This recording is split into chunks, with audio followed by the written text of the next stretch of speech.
আমি তোমার কাছে কৃতজ্ঞ শোনো, আমি তোমার কাছে খুব কৃতজ্ঞ। সত্যি বলছি, আমি সত্যি কৃতজ্ঞ তোমার কাছে। তুমি না থাকলে আমার তো জীবনের মানেটাই জানা হতো না। মম, তোমার কি হয়েছে? কি কেন তুমি জানতে পারোনি?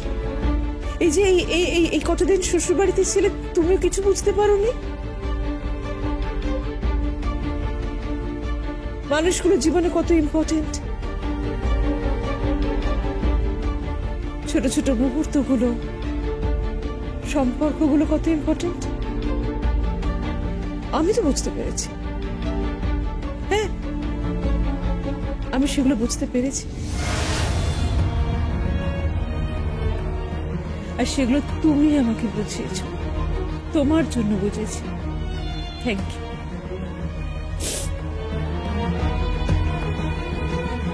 থ্যাংক ইউ শোনো, thank you very much.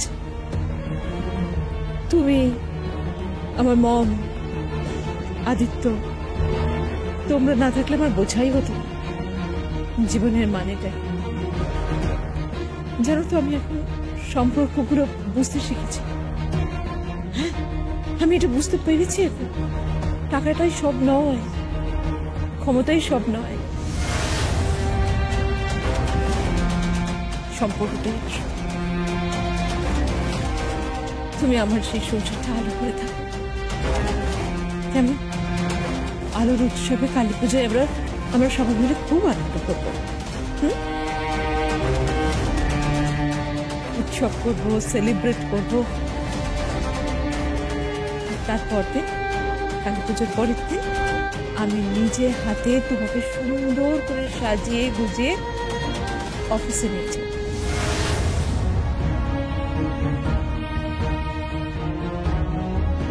Per industry অফিসে,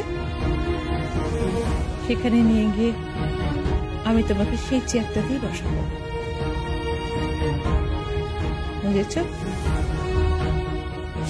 থ্যাংক ইউ, থ্যাংক ইউ শোনো, থ্যাংক ইউ ভেরি মাচ। মা, তুমি এ কথা বলছো? হ্যাঁ, আমি তো বলছি। শুধু তাই নয় দাদা ভাই, মাম্মি ভোরবেলা ঘুম থেকে উঠে নিজে হাতে রান্না বান্না করেছে সমস্ত কিছু। হ্যাঁ, কোন মেনুটা করেন? 3 রকমের ফিশ করছে, এখন তো মাটনও বসাচ্ছে, চাটনি পায়েস সব করেছে, তারপর মিষ্টিও এনেছে।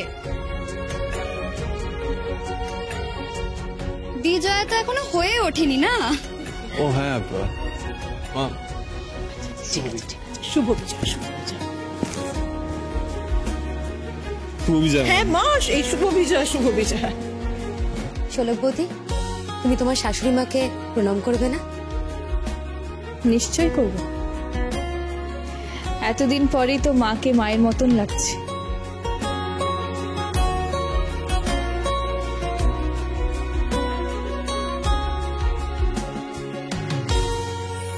আমার এই বৌমাকে আমি কাচ্চারা করবো না, কখনো। আচ্ছা শোন, তোমাকে আর ওই গ্রামে গিয়ে থাকতে হবে না, তুমি এবার থেকে এখানে থাকবে, বুঝেছ? দরকার পড়লে আমি আমার বেডরুমটা ছেড়ে দেবো, তুমি সেখানে থাকবে, বুঝেছ? মা, আরে আরে আরে, ঠিক আছে, ঠিক আছে, ঠিক আছে।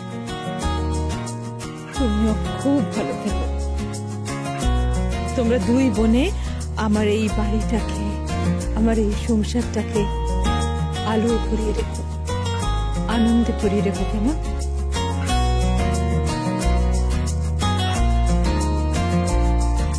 আমি তো এটাই চেয়েছিলাম, এটাই চেয়েছিলাম আমি।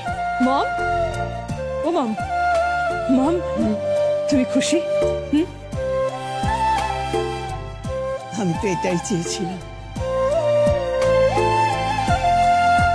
আমি তো এটাই চেয়েছিলাম যে শুধু টাকা পয়সা ক্ষমতা এসবের বাইরেও জীবনের অন্য একটা মানে আছে। আমরা এই সম্পর্কগুলো, ছোট ছোট সুখগুলো ভীষণভাবে মিস করি, বড় কিছু পাবার আশা।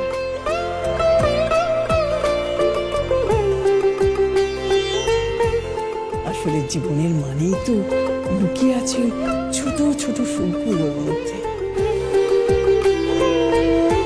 আজ মনে হচ্ছে সত্যি তুই আমার মেয়ে, সত্যি আমার মেয়ে, তুই সত্যি আমার মেয়ে। এ কি পারলে তুই ওখানে দাঁড়িয়ে আছিস কেন? আয় দাঁড়িয়ে থাকবো না তো কি করব? তোমরা তো আমাকে দূরেই ঠেলে দিয়েছো, কাছে আর রাস্তা দিচ্ছ কোথায়? আয় আয় আমার কাছে আয়। গ্র্যানি, থাক থাক থাক। আমি আমার thank you so much granny, তুমি আমাকে একটা ডিফারেন্ট লাইফ দেখতে শিখিয়েছো। তুমি জানো আমি এখন রান্না বান্না শিখে গেছি। হ্যাঁ, রান্না বান্না করতে পারি, ঘর পরিষ্কার করতে পারি, তুলসী তলায় প্রদীপ দেখাতে পারি। একটা বউয়ের যা যা করা উচিত সেগুলো সবই এখন আমি করতে পারি। ঠিক আছে, অনেক হয়েছে। সার্থক, সঞ্জয়, হ্যাঁ কি? তোমরা নাত বউদের নিয়ে ঘরে চলে যাও। ঘরে যাবে কেন? পুজোতে গোটা বাড়িটা সাজাতে হবে না? হ্যাঁ, পুরো বাড়িটা সাজাবো তো। আর রাতে তো আমার স্পেশাল বাজি আসছে। বাজিটা এখন এসেই পৌঁছায়নি। এসে গেছি বাজি নিয়ে এসে গেছি, একেবারে স্পেশাল বাজি। এরপর পুরো বাড়ি গার্ডেন আলোয় আলোকিত করা হবে, আর 16কার শাড়ি এসেছে বলে সেলিব্রেশন হবে। বারে বা মামাজি, আর আমি বুঝি ফাও? আমি এলাম তাতে কেউ খুশি হওনি? হয়েছে তো, খুব খুশি হয়েছে। তুমি এসেছো, আমি খুশি হব না? কিন্তু শোনো, কালী পুজোর পর দিন কিন্তু তুমি আর আমি দুজনে মিলে শোলককে সাজিয়ে পাঠিয়ে দেবো। হ্যাঁ, নিজে হাতে সাজিয়ে দিও, নিজের হাতে, আর তারপর পাঠিও। কোথায় পাঠানোর কথা বলছো তোমরা? অফিসে। বললাম না কালী পুজোর পরের দিনও অফিস যাবে, সেই কথাই বলছি। আচ্ছা, তোমরা দাঁড়িয়ে থেকো না, যে যার ঘরে যাও, ফ্রেশ হও, তারপর সাজগোজ করে এসো।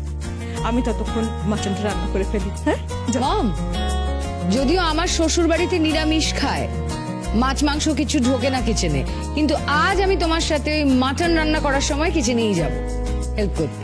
নিশ্চয়ই। যাও, তোমরা ঘরে যাও। যাও যাও যাও।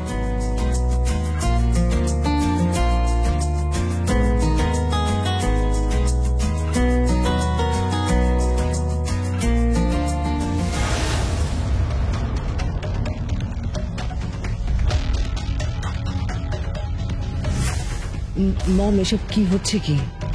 বললাম যে শোলককে